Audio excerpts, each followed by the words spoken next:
हर हर महादेव। प्रिय दर्शकों, आज का यह कार्यक्रम न्याय के देवता सूर्य पुत्र शनिदेव के ऊपर है। आइए सर्वप्रथम हम शनिदेव को प्रणाम कर लेते हैं। नीलांजन समाभासम रविपुत्रम यमाग्रजम छाया मार्तंड संभूतम तम नमामि शनिश्चरम। न्याय के देवता, न्याय के प्रणेता भगवान शनिदेव को हम सभी प्रणाम करते हैं। मैं ज्योतिषाचार्य हरिप्रसाद उपाध्याय अपने YouTube चैनल के ऊपर आप सभी का स्वागत एवं अभिनंदन करता हूँ। प्रिय दर्शकों, जैसा कि आपने थंबनेल में देख ही लिया, आपने टाइटल के अंदर देख ही लिया कि हमारा जो ये आज का कार्यक्रम है वह धनु राशि वालों के लिए विशेष रूप से रहने वाला है। धनु राशि वाले इस कार्यक्रम को बिल्कुल भी स्किप ना करें और जिनका धनु लग्न है वह लोग भी इस कार्यक्रम को पूरा देखें, क्योंकि कई वर्षों के बाद में शनिदेव की ढैया आपके जीवन के ऊपर आने वाली है। 2025 के अंदर अनेक ग्रह, या यूं कहे कि नवग्रह 2025 के अंदर परिवर्तन होंगे। 2025 के अंदर 29 मार्च के दिन शनिदेव का भी राशि परिवर्तन होगा। मई महीने में बृहस्पति का, राहु केतु का भी राशि परिवर्तन होगा। यानी कि ऑल ओवर 2025 के अंदर सभी ग्रह एक राशि को छोड़कर के दूसरी राशि में भ्रमण करते हुए दिखाई देंगे। इसका असर धनु राशि वालों के ऊपर क्या पड़ेगा, और इस कार्यक्रम के अंदर हम यह जानेंगे कि शनिदेव जो आपकी राशि से, आप देखेंगे जब भी शनिदेव आपकी राशि से चतुर्थ भाव में या अष्टम भाव में होते हैं तो शनि की ढैया बनती ही बनती है। तो यहाँ पर अभी वर्तमान समय में शनिदेव कुंभ राशि में चल रहे हैं। जैसे ही शनिदेव मीन राशि में आएंगे तो धनु राशि वालों के लिए शनि की ढैया यानी कि 2.5 वर्ष तक शनि के क्षेत्र में ही आपको गुजारने पड़ेंगे। अगर आपको सुख भी मिलेगा तो भी वह शनि के कारण, दुख भी मिलेगा तो शनि के कारण आपको प्राप्त होगा। आप इस कुंडली को देखिए, हमने ये धनु लग्न की कुंडली बनाई है जहां चंद्रमा लिख रखा है प्रथम भाव के अंदर, यानी कि आपकी चंद्र राशि धनु राशि। यहाँ से आप देखेंगे कि चतुर्थ भाव मीन राशि में शनिदेव विराजमान है। ये कब आएंगे? 29 मार्च के दिन आएंगे। अभी कुंभ राशि में है, लेकिन 29 मार्च को कुंभ राशि का त्याग करके बृहस्पति की राशि मीन राशि में आ जाएंगे। तो यहाँ पर जब शनिदेव आपकी राशि से चतुर्थ भाव में आएंगे तो शनि की ढैया प्रारंभ होगी, और यह शनि की ढैया आपके जीवन के ऊपर क्या शुभ और अशुभ प्रभाव 2.5 साल तक रखने वाली है, इसी के ऊपर आज हम चर्चा करने के लिए एकत्रित हुए। अगर आप हमारे चैनल पर नए हैं तो मैं निवेदन करूंगा हमारे चैनल को आप सब्सक्राइब कर लीजिए।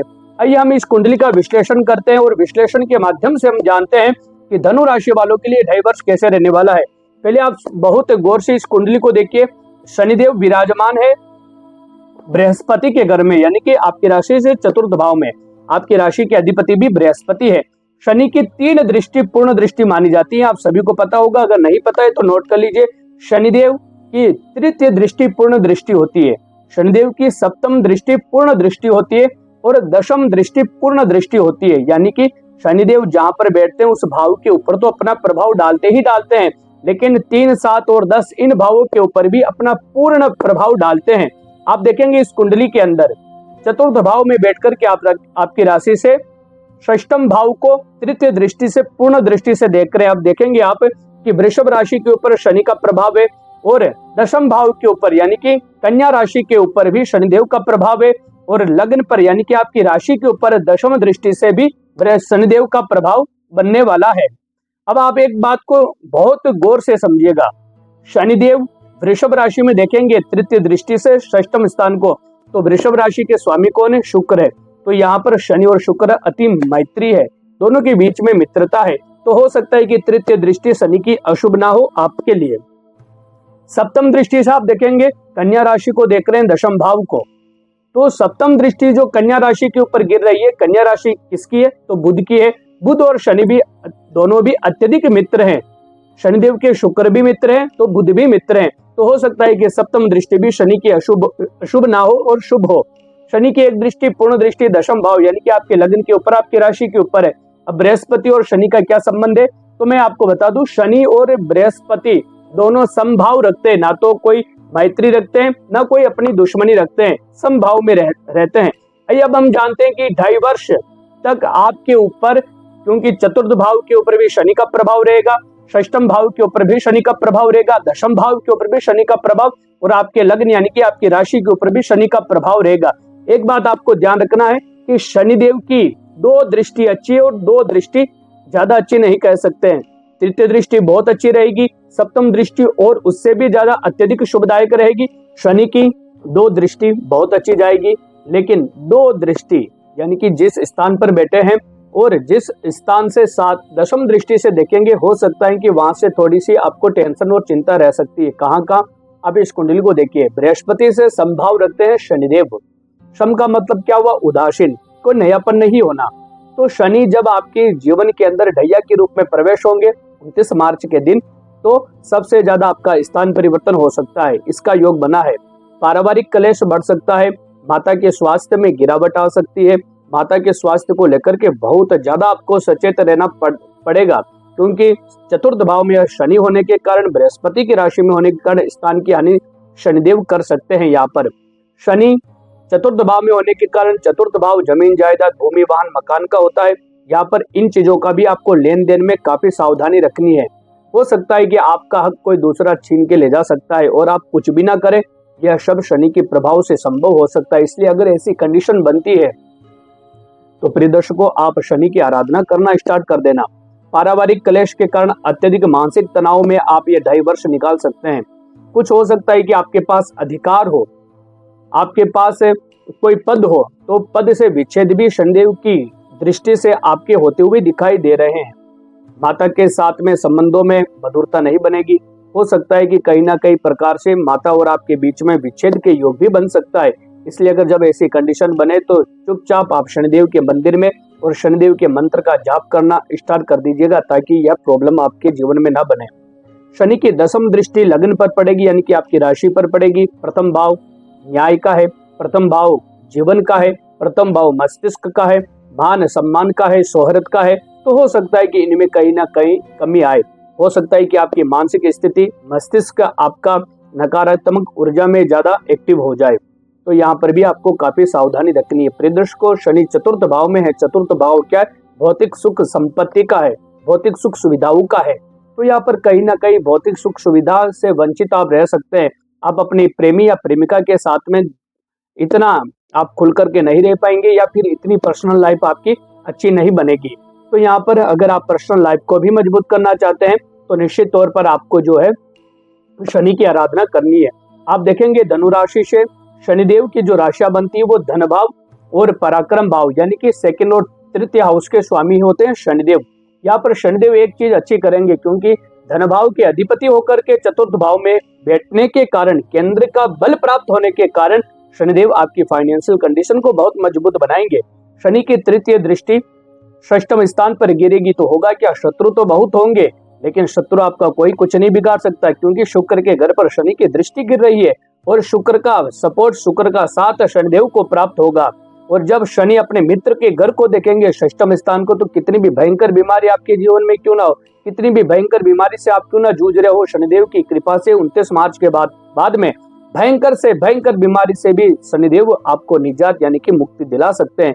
शत्रु हंता योग बनेगा। शत्रु आपके प्रभाव से सब दूर हो जाएंगे। जैसे प्रातः काल जब सूर्य उदय होता है तो अंधकार ऑटोमेटिक मिटता हुआ जाता है और सूर्यदेव अपनी लालिमा, अपनी किरणों के द्वारा आगे बढ़ते जाते हैं, वैसे ही शनिदेव जब आपके जीवन के अंदर आएंगे तो ऐसा ही आपके जीवन के अंदर होगा। आपके जितने भी शत्रु है वह सभी आपके प्रभाव से, आपके कार्य के द्वारा सब आपसे या तो मित्रता कर लेंगे या फिर आपसे शत्रुता खत्म कर लेंगे, आपके मार्ग से दूर हो जाएंगे।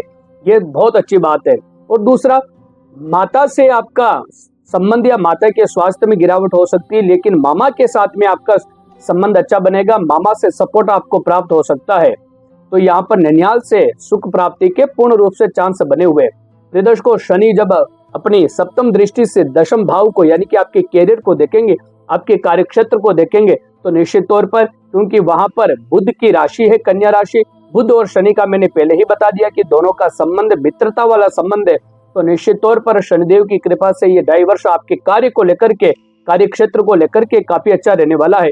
जो व्यक्ति टीचिंग का काम करते हैं या फिर न्याय क्षेत्र से जुड़े हुए हैं या फिर लोहे संबंधित कार्य करते हैं, तेल संबंधित कोई बिजनेस इत्यादि करते हैं, टेक्निकल संबंधी या भूगर्भ संबंधित कोई भी कार्य करते हैं, उन लोगों के लिए तो शनिदेव साक्षात वरदान बनकर के आने वाले हैं।